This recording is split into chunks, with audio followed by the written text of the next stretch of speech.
Hello, my friend, and welcome to Wisdom Trek. I'm Guthrie Chamberlain, your guide to wisdom and creating a living legacy. Thank you for joining us for our 3-day-per-week, 12 Minutes of Wisdom podcast. This is day 379 of our trek, and today is Wisdom Wednesday. Every Wednesday, we'll explore for some nuggets of wisdom to help you to grow in wisdom, insight, and understanding. Today, we will dig for these treasures in Proverbs chapter 13. We are broadcasting from our studios at the Big House in Marietta, Ohio. By the time that this trek is completed, we will have the extra trim and the front porch painted. We also need to paint the gas lamps in the yard and a table for the front porch. The details for the reunion are coming together, although we will not be able to complete everything that we had planned for. But over the subsequent weeks and months, we will continue to complete the projects on our renovation list. Much to our surprise and enjoyment, after being away for nearly a week, the two young hawks have returned. Although we do not see them frequent the nest, they appear to be practicing their calls, their flying, and their hunting abilities. It has been very interesting to watch them this week. Another subject that I find very interesting and useful are the nuggets of wisdom from Proverbs chapter 13. On our trek today, we will explore the first 12 verses in what I am calling Hope Deferred Makes the Heart Sick. So let's dig right in with verse number 1. A wise child accepts a parent's discipline. A mocker refuses to listen to correction. Parents who instruct their children well are those who disciple them. To be able to disciple properly, you must also live your life where lessons are caught as well as taught. Yes, instructing children does require various forms of discipline through the process, but a child who is gaining wisdom will accept this discipline as part of their training for life. On the other hand, a child who is unwise rejects the discipline from a parent. They will mock and ridicule that instruction. Verse number 2. Wise words will win you a good meal, but treacherous people have an appetite for violence. When you are wise, your words will be full of wisdom. This will satisfy the soul like a good meal satisfies hunger. In contrast to this, the unwise and unfaithful person is one who is always seeking to be satisfied, but their hunger is never filled because they seek that which is wrong that cannot bring any lasting satisfaction. Verse number 3. Those who control their tongues will have a long life. Open your mouth can ruin everything. As Solomon points out many times in Proverbs, speaking too much is not wise. If we can learn to speak only when it is appropriate and we have something worthwhile to say, then it will spare us much sorrow and lead to a full and long life. The opposite of this is someone who speaks without thinking or wisdom. They speak too often, and as a result, their lives are full of hardship, both for themselves and for those around them. Verse number 4. Lazy people want much but get little, but those who work hard will prosper. A person who is lazy does not understand the basic principle and the direct correlation between work and prosperity. They desire to have but end up with little. Those who are willing to work hard and not chase fantasies or get-rich schemes will have an abundance of all that they need. One aspect of this concept that many do not understand is that we cannot spend more than we earn.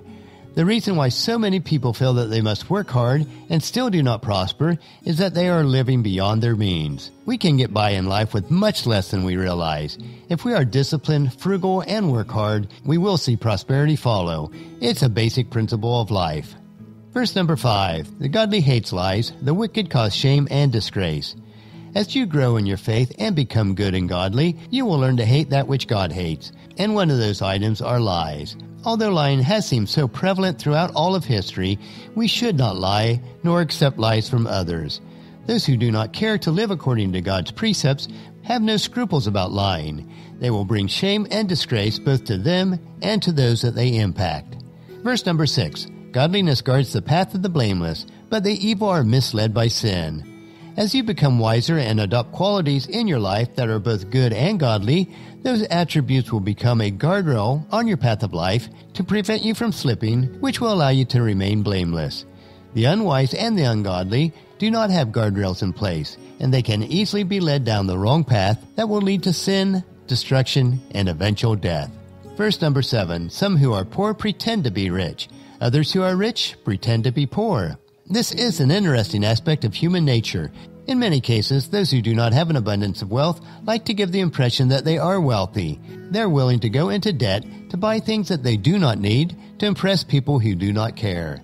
It is never wise to live beyond your means.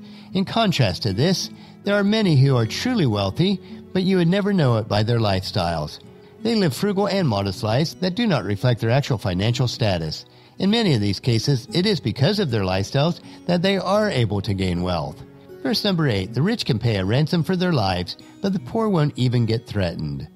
Now, there are many advantages to being wealthy, especially if wealth is used to impact others. On the flip side of that, when you are wealthy, the responsibility that comes with being wealthy can also be a trap or a burden. Rich people may feel like this is a ransom on their lives. This is one burden that the poor do not feel because they have so little to give. But keep in mind, this verse does not give anyone an excuse to remain poor. Verse number 9, the life of the godly is full of light and joy, but the light of the wicked will be snuffed out. When we are walking in the light of God's Word and following His precepts, then our life should be filled with that light. We should be overflowing with joy as a natural outgrowth of that light within us. In contrast, those who live without acknowledging God in their lives will increasingly live in darkness, and their life will be without joy. Verse number 10, pride leads to conflict, and those who take advice are wise. Nearly all conflicts and problems in our lives can be boiled down to our pride. One sure sign of pride is the inability to take advice from others. On the other hand, a person with a humble spirit will be willing to take advice and correction, which will lead to gaining additional wisdom. Verse number 11, wealth from get-rich schemes quickly disappears. Wealth from hard work grows over time. We see this problem every day, and we all fall prey to it at times. We want something for nothing. We desire to gain wealth for our own consumption, but are unwilling to invest the time and energy needed to gain it. There never will be a get-rich scheme that works. True wealth is only gained through working hard over an extended period of time. It goes back to the basic analogy of planting and harvesting. There are certain immutable laws that must be followed in life. And verse number 12, hope deferred makes the heart sick, but a dream fulfilled is a tree of life. There are few things more crushing to our spirits than to have hope for something and yet not be able to obtain it. It can literally make us ill. We must have proper hope in the only one who can give us true and lasting joy. As Isaiah chapter 40 verse 31 says, but those who trust or hope in the Lord will find new strength. They will soar high on wings like eagles. They will run and not grow weary. They will walk and not faint. It is when our true and lasting dreams are fulfilled that we will have the joy and the strength to carry on in all circumstances. We have dug up some great nuggets of wisdom in the first 12 verses of Proverbs chapter 13. Let's consider these truths and then apply them to our lives so that we can live the rich and satisfying life that we are meant to. And in doing so, we will create and live our legacy each day. Our next track will be Philosophy Friday, where we will ponder the constant, predictable patterns of change within the cycles and seasons of life. So encourage your family and friends to join us and then come along with us on Friday for another day of Wisdom Trek, Creating a Legacy. That will finish our trek for today. Just as you enjoy these doses of wisdom, we ask you to help us to grow Wisdom Trek by sharing it with your family and friends through email, Facebook, Twitter, or in person when you meet with them, and invite them to come along with us each day. If you'd like to listen to any of the past daily treks, they are available at wisdom-trek.com. And don't forget to subscribe to Wisdom Trek so that each trek will be downloaded to you automatically. And I'd like to ask you to rate and review us on iTunes or Google Play so that others will find out about Wisdom Trek and join us also. The journal for today's trek is available at wisdom-trek.com.